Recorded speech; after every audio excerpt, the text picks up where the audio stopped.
일반적으로 세상의 진리라고 하죠. 세상의 진리는 인간은 변하지 않는다라는 것이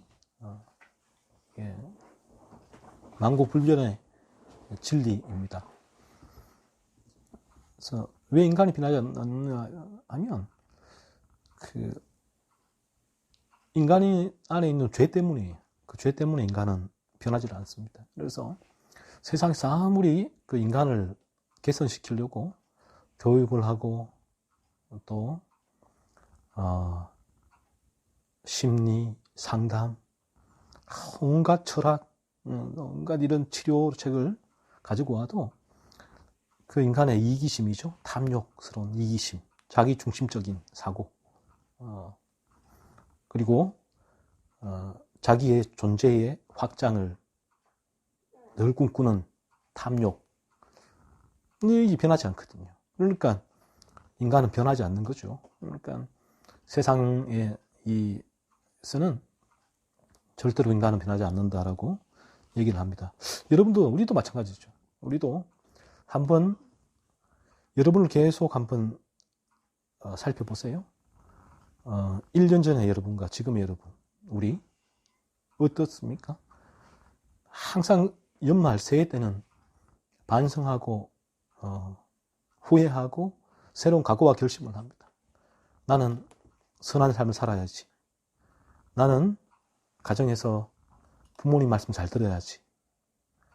부모들은 가정에서 사랑으로 자녀를 돌봐야지. 서로 우리 가정은 다투지 않는 화목한 가정을 만들어야지, 돼야지. 내가 그 구성원이 될 거야. 늘 결심을 하는데 그 결심이 1년 뒤에는 어떻습니까? 그 자리죠. 똑같이 그 자리입니다. 변하지가 않아요. 인간의 모습이. 그래서 왜냐하면 성경이 왜 그런가 하면, 인간이 왜 변하지 않는가 하면 인간이 죄의 지배 가운데 있기 때문에 그렇다는 거죠. 그래서 인간이, 성경은 변할 수 있다라고 말하고 있는데 어떻게 변할 수 있는가 했을 때 방법은 단 한 가지. 나를 지배하는 죄의 지배에서 벗어나면 변하겠죠? 죄의 지배 때문에 인간은 변하지 않던 인간이 그 죄의 지배에서 벗어나게 되면 인간은 변하게 되는 것입니다. 그래서 죄의 지배에서 벗어나는 순간을 거듭남이라고 하는데, 우리가 거듭나게 되면 변하게 됩니다. 참 놀랍죠? 거듭나게 되면 그 순간 이제 이 죄는 탐욕을 먹고 살고, 이 탐욕을 먹고 산다는 말은 지극히 인간은 이기적인 존재거든요. 그래서 늘 자기중심적으로 생각을 하고, 다른 이들을 자기중심적인 생각 속에서 다른 이들을 비판하고 정죄하고 판단하고 분노하고 욕하죠. 그런데 거듭나게 되면 참 놀랍게도 이러한 자기중심적인 탐욕이 무너지거든요. 그 부분이, 죄의 집에서 벗어난다는 말은 이 탐욕이 무너진다는 얘기. 그렇게 될 때는 이제 나를 돌아보게 돼요. 어떤 상황이 발생하게 되면. 이전에는 저 사람이 문제야, 타인이 문제야, 내 환경이 문제야, 다 그렇게 정죄하고 비판을 했죠. 그러니까 나는 의롭다는 기준 속에서 나도 모르게 나에 의해서 그렇게 다른 일을 정죄하는 것입니다. 나는 맞아, 틀렸어, 다른 사람이 틀렸어, 다른 사람이 문제야. 그래서 다른 이들에게 분노와 정죄를 하게 되는데, 거듭나게 되면 이제 그러한 분노, 정죄, 생각까지도 이게 죄에서 비롯되는구나. 자신의 죄를 살피게 되죠. 그래서 어떤 죄의 유혹으로 거듭났지만 분노할 수는 있어요. 순간적으로 분노가 오지만 즉시 이게 죄성임을 바라보고, 자기 안에 여전히 죄가 나를 유혹하는구나, 그 사실을 바라보게 되고, 이내 그 분노를 가라앉죠. 그리고 또 가라앉히죠. 그러니까 이 분노가, 이 죄들이 제압되고 또 저절로 내 안에서 어느 정도 제압되며 또 내가 죄를 제압하는 새로운 의지가, 성향이 생겨나요. 이게 거듭남이거든요. 그러니까 사람이 변하는 거예요. 거듭나면. 그래서 이 거듭나게 되면 인간이 변하게 되는데, 오늘 본문에서 이 변한다는 의미가 열매를 맺는다라는 그 표현을 합니다. 열매를 맺는다는 것이 어떤 의미인가 하면 예수님도 우리의 거듭남, 중생, 구원을 어떻게 알 수 있습니까? 했을 때에 너희가 교회에 잘 다니는 것, 헌금 잘하는 것, 많이 하는 것, 직분, 은사를 통해서 알 수 있는 것이 아니라 열매로 알 수 있다고 말씀하시거든요. 그러니까 중생하지 않고서도, 거듭나지 않고서도 교회를 잘 다닐 수 있고 또 직분을 가질 수도 있고 헌금도 많이 할 수 있고 봉사도 할 수가 있다는 거죠. 하지만 거듭나지 않으면 이러한 외적인 신앙생활은 잘 할 수 있을지 몰라도 그에게는 열매가 없다는 열매가 찾을 수 없습니다. 그러면 이 열매가 뭐냐 했을 때 이 열매는 거룩함이에요. 거룩함? 네, 거룩함이 열매라고 하죠. 그러면 거룩함은 막연한데 거룩함이 뭐냐 했을 때 거룩함은 죄가 없는 상태거든요. 죄가 제거된 상태가 거룩함이에요. 그러니까 우리가 거룩함의 열매를 맺는다는 의미는 무슨 말인가 하면 이 죄를 밀어내는 삶이란 거예요. 쉽게 말하면. 그러니까 구체적으로 구체화되죠. 우리 안에서 나에게서 이 거룩함이라는 단어가 나에게서 내 안에 일어나는 이 죄들을 끊임없이 죽이고 밀어내고 끊어내는 이 삶이 거룩한 삶이구나라는 사실을 깨닫게 되어집니다. 그래서 우리가 거듭나게 되어지면 열매를 맺는 삶, 거룩한 삶, 죄를 죽이는 삶이 시작된다는 거죠. 거듭나지 않으면 아무리 겉으로 독실한 크리스찬인 것처럼 보여도 그의 삶은 죄가 지배하기 때문에 순간순간 지극히 이기적인 존재가 되어 다른 이들을 향한 적개심, 분노, 원망, 미움, 시기, 질투가 늘 그 마음을 지배하게 되죠. 이 부분이 죄가 지배하는 상태거든요. 그러니까 정인이 양엄마도 독실한 크리스찬, 양부모가 라고 했지만 왜 그런 일이 벌어지는가 했을 때 죄 때문이에요. 죄가 지배하고 있기 때문에 정인이 양엄마가 정인이를 바라보고 그 입양했을 때는 틀림없이 친자식과의 어떤 그 사랑의 강도의 차이는 있겠죠. 하지만 그러한 아기를 케어할 때에 어려움이 있고 분노가 일 때에 거듭났다면 이 부분이 자신의 죄구나. 즉시 그 정인이와 친딸에 대한 차별이 보일 때에 이게 내 죄구나. 자신의 죄성을 바라보게 되거든요. 그리고 이내 정인이에 대한 분노가 일 때에 즉시 죽이게 되죠. 그래서 그 상태를 거치고 정인이를 다시 사랑하려고 사랑의 마음을 정인이에게 가지고 친딸과 똑같은 강도로 그렇게 케어를 하려고 애를 쓰고 노력하게 되는 거예요. 그렇게 하지 않으려는 것이 죄거든요. 그런 죄를 밀어내고 죽이는 삶이 있다고요. 그런데 그러한 부분이 왜 되지 않고 통제가 안 되느냐? 안 되고 그런 분노가 정인에게로만 향했잖아요. 그 이유가 뭐냐? 죄가 그를 지배하고 있기 때문에 그런 것입니다. 열매 없는 삶. 외적으로는 신앙생활을 독실한 크리스찬으로 했지만 신앙생활을 했지만 그의 안에는 새 생명의 씨앗이 심어지지 않았다는 거죠. 그러니까 거룩한 열매가 맺을 수 없는 것이죠. 자, 그러면 우리 모두가 어떻게 이러한 죄를 죽이는, 죄를 밀어내는 거룩한 삶을 살 수가 있겠습니까? 했을 때에 오늘 본문에서 그 원리를 우리에게 알려주고 있습니다. 인간이 어떻게 거룩한 존재가 되어서 거룩한 열매를 맺을 수 있는가 했을 때에 오늘 본문은 그 비유로 얘기를 해줍니다. 농사에 대해서 우리에게 얘기를 하죠. 가지가 포도나무에 접붙임 되어 있을 때에만 열매를 맺게 되고 가지에서 떨어지면 열매를 맺을 수 없으면 마침내 말라 비틀어지겠죠. 그러면 사람들에게 발로 밟히고 마침내 땔감으로 밖에 사용될 수 없다는 거예요.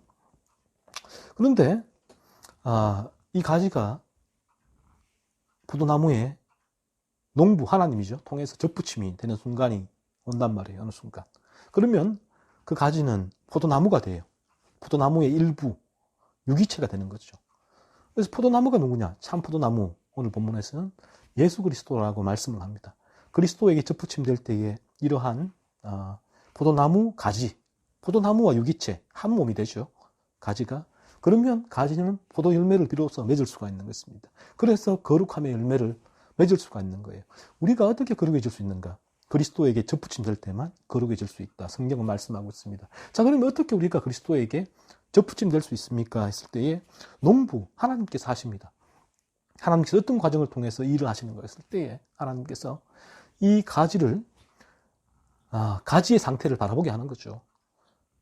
이 말라 비틀어질 수밖에 없는, 아무런 열매도 맺을 수 없는 비참하고 가련한 존재가 자신이라는 부분을 하나님은 이 성경 율법을 통해 보여주십니다.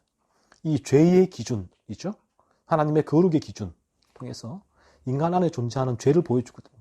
그래서 여러분이 안에 분노를 하고 폭발을 하고 또 시기 질투하고 탐욕을 가지고 거짓을 말하고 자연스럽게 이러한 부분이 통제되지 않고 여러분에게 표출될 때에 여러분의 잘못이 아니에요.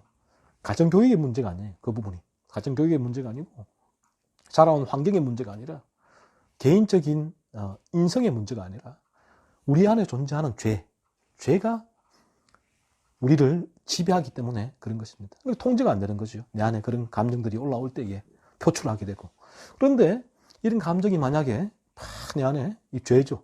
이런 죄들이 막 솟구칠 때에 일반은총, 법이나 양심이나 어떤 그러한 부분에 의하여 교육이나 부분에 의해서 어느 정도 통제가 되지 않는다면 여러분은 수많은 사람을 죽였을 거예요. 이런 부분이 없었다면. 이게 죄란 것이죠. 하지만 일반은총을 통해서 어느 정도 억제가 되지만 여러분 마음에는 이 죄가 나를 지배하고 있는, 여전히.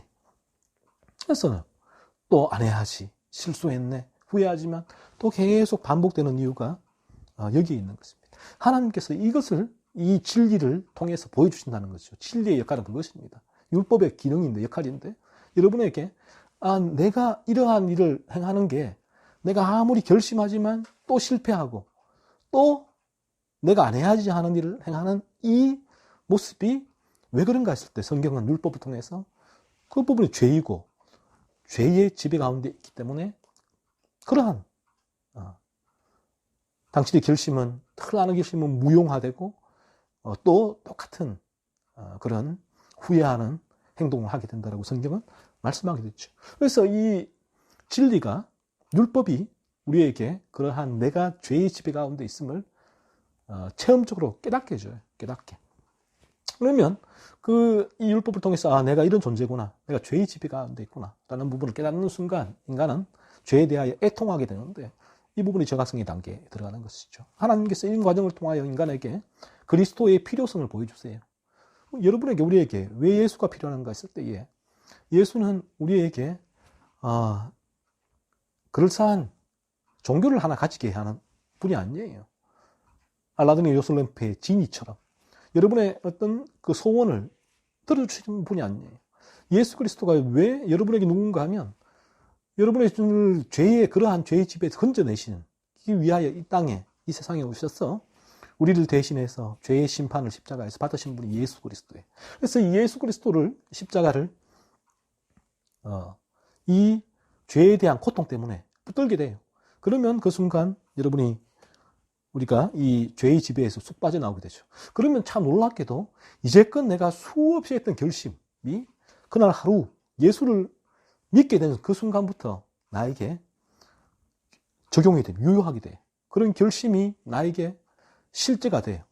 그런 결심을 하지 않을지라도 내 안에 참 놀랍게도 이전에는 조그마한 나의 중심적인 나의 기준이 되어서 다른 이들을 판단하고 비판하고 정죄하고 분노하고 시기하고 질투하고 욕하고 거짓말하던 그런 마음들이 쑥 제압이 돼요. 제압이 돼요. 놀랍죠? 그래서 이런 변화를 경험하게 되는 것입니다. 그래서 이런 부분이 바로 열매 맺는 삶이죠. 열매 맺는 삶이 되고 거룩이 우리에게서는 이렇게 이루어져 가게 되는 것입니다. 그래서 우리가 이런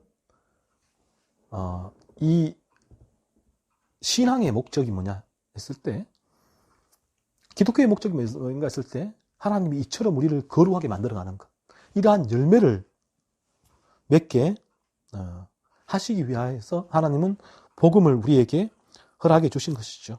그래서 우리가 오늘 읽지 않았지만 8절에 보시면 너희가 열매를 많이 맺으면 내 아버지께서 영광을 받으실 것이요 라고 말씀하고 있죠.